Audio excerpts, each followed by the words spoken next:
हाँ, home sweet home. Karnataka का trip complete करके घर वापस आ गई हूँ। जिस जगह हम लोग गए थे, जगह का नाम है गुलबर्गा। गुलबर्गा के बारे में पहले कभी सुना ही नहीं था। जब 2 महीना पहले सितंबर में मुझे ये डेट दिया गया था, तो गुलबर्गा का जब नाम सुनी तो मुझे लगा, मैंने पूछा सामने वाले को कि ये किधर है। गुलमार्ग का पता है मुझे कश्मीर में, पर गुलबर्गा बोला हाँ ये साउथ इंडिया में है, कर्नाटका में। बोला ओके।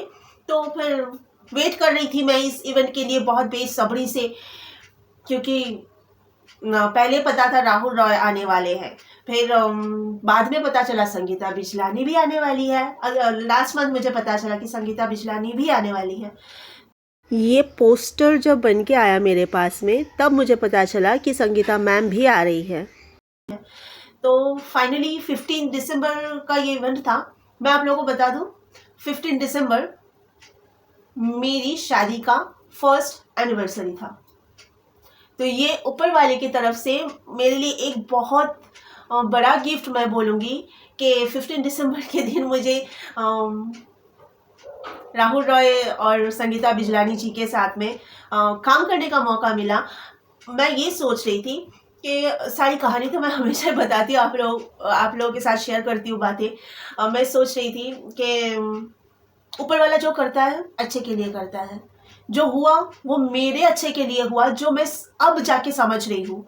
क्योंकि जिस घर में मैं बहू बन के गई थी, उस घर पे मुझे बर्तन नहीं धोने के लिए, कपड़ा नहीं धोने के लिए, झाड़ू पोछा नहीं लगाने के लिए जलील किया जा रहा है। जबकि जब मैं कर रही हूँ तब कर रही हूँ, लेकिन कभी कुछ छूट गया उसके लिए जलील किया जा रहा है। यानी इतनी सस्ती चीज़ मुझे समझ लिया था उन लोगों ने, जबकि उनको पता था कि लड़की क्या है, कहाँ काम करती है, क्या इसका डेजिग्नेशन है, सब कुछ पता है। उसके बाद भी घर पे जाने के बाद इस तरह जलील किया जा रहा है, जैसे मैं खुद को ऐसा फील कर रही हूँ मैं कोई बर्तन धोने वाली के घर से आई हूँ क्या, जो मेरे साथ इस तरह का ट्रीट किया जा रहा है। मैं क्या हूँ मैं, इतना गंदा मुझे अंदर से खुद के लिए फीलिंग आ रही थी। तो अब मुझे लग रहा है कि हाँ, जब मैं वापस आ गई हूँ और ठीक शादी के सालगिरह के दिन, एनिवर्सरी के दिन, ऊपर वाले ने जो ये इशारा दिया कि तू इसके लिए बनी है, तू वो सब लोगों से बर्तन धोने के लिए, जलील होने के लिए, लोगों के ताने सुनने के लिए नहीं बनी है। मैंने तुझे धरती पे भेजा ये सब घटिया चीज़ों के लिए नहीं, तुझे जिसलिए भेजा तू निकल उस घर से और वो काम कर। और ये इशारा मुझे 1 साल के बाद आके आज दिया। इस तरह का काम मैंने बहुत पहले किया था। लॉकडाउन के पहले तो इस तरह के इवेंट्स अक्सर सेलिब्रिटीज़ के साथ में इवेंट्स करती थी, लेकिन लॉकडाउन के बाद ना थोड़ा कम हो गया था। पब्लिक गैदरिंग है ना, ये सारी चीज़ें बहुत उस टाइम पे तो था ही नहीं। अभी तो फिर से स्टार्ट होने लगा है और आगे भी है, इस महीने फिर से जाना है और फिर ऐसा ही कुछ धमाल होने वाला है, लेकिन अभी नहीं बताऊंगी, डायरेक्टली लेके चलूँगी आप लोगों को। फिर से उसी जगह जाना है, वही कर्नाटका, वही गुलबर्गा। और सेलिब्रेशन कुछ अलग है इस बार, और बड़ा सेलिब्रेशन है रफ़ी साहब का 100 ईयर्स पूरा हो रहा है बर्थडे का, तो उसी का सेलिब्रेशन है। ये सेलिब्रेशन बहुत बड़ा है, तो बने रहिएगा। जिन लोगों ने सब्सक्राइब नहीं किया सब्सक्राइब कर लीजिए चैनल को, क्योंकि ना नोटिफिकेशन मिलेगा जब मैं वीडियोस लेके आऊँगी आप लोगों के लिए, तो उसका नोटिफिकेशन आपको मिले, इसलिए सब्सक्राइब करके रखना ज़रूरी होता है। अब आती हूँ मैं संगीता बिजलानी जी की बात पर। She is a wonderful lady. Wonderful means wonderful, मतलब मैं बयान नहीं कर सकती हूँ इतनी, मतलब इतना ज़्यादा हम्बल। बहुत सारे लोगों से मैं मिली हूँ इसके पहले, लेकिन Sangeeta Bijlani ji and Rahul Roy sir both are so much humble, I can't even express की मुझे इतनी खुशी हुई उनसे मिलके, उनके साथ बैठ के बात करके। राहुल रॉय सर के साथ में बात नहीं हो पाई मेरी, क्योंकि उनका रो अलग था, वो लड़कों का रो अलग था। और वो राहुल रॉय जो है लड़कों के मतलब जो मेल का बना हुआ था रो, उसमें बैठे थे, और हम फीमेल का जो बना हुआ था उसमें संगीता मैम बैठी हुई थी और मैं पास में थी। हमारे बीच में बातें बहुत हुई। मेरा परफॉर्मेंस देख के इतनी तारीफ की है संगीता मैम ने। बोला कि तुम आत्मा से डांस करी, आत्मा तुम्हारी, मतलब बॉडी डांस नहीं किया। ये कॉम्प्लीमेंट मुझे बहुत पहले और एक जन से भी मिला था, और वो लोग भी जहाँ से मुझे ये कॉम्प्लीमेंट मिला था कि तुम खुद डांस नहीं करती है, तुम्हारी बॉडी डांस नहीं करती है, तुम्हारी आत्मा डांस करती है। ये रियलिटी शो में आने वाला एक ग्रुप है, टीवी रियलिटी शो में, उन लोगों ने ये कॉम्प्लीमेंट मुझे दिया था। Same compliment Sangeeta Bijlani ma'am ने भी दिया। और ये पूछ रहे थे आप कहाँ से हो, तो मैंने बोला मुंबई से। तो बोला तभी सारे टैलेंट्स तो मुंबई से ही होते हैं। तो मुझे ये भी बहुत अच्छा लगा। फिर मैंने जब संगीता जी के ब्यूटी को प्रेज किया, मैंने कॉम्प्लीमेंट दिया, तो उन्होंने बोला मेरी माँ का देन है। मैंने बोला यू आर सो क्यूट, ऐसा मुझे बोला।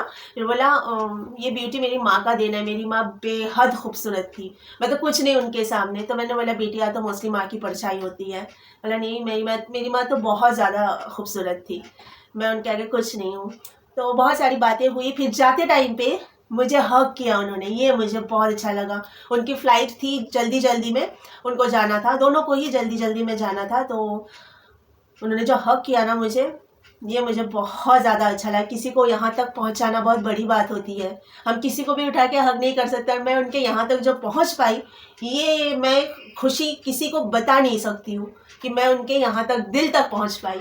राहुल रॉय सर के साथ में डांस मैंने बहुत किया, बहुत अच्छे से डांस किया। आप लोगों को अगर पीछे से बैकग्राउंड से आवाज़ आ रही है तो इग्नोर करना, बाहर बच्चे चिल्ला रहे खेल रहे हैं, उन लोग की आवाज़ आ रही होगी।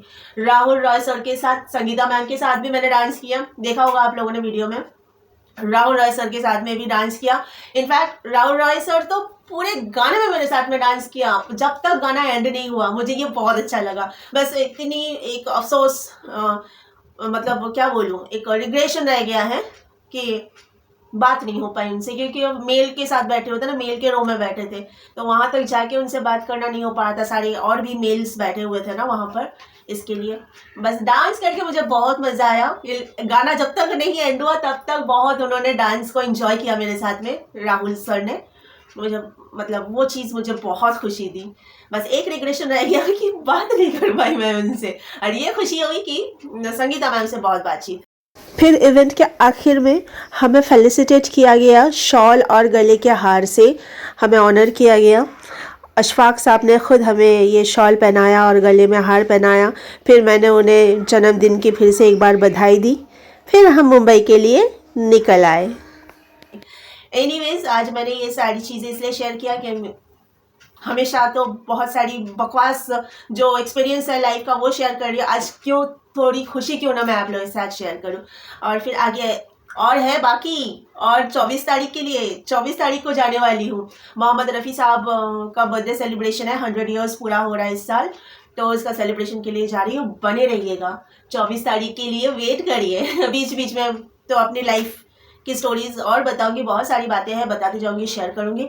आज यहाँ पर ख़त्म करूंगी। और हाँ, ये साल तो 100 ईयर्स राज कपूर जी का भी बर्थडे, मतलब 100 ईयर्स पूरा हो रहा है। तो रफ़ी साहब और राज कपूर साहब का सेम ईयर है बर्थडे का, 100 ईयर्स।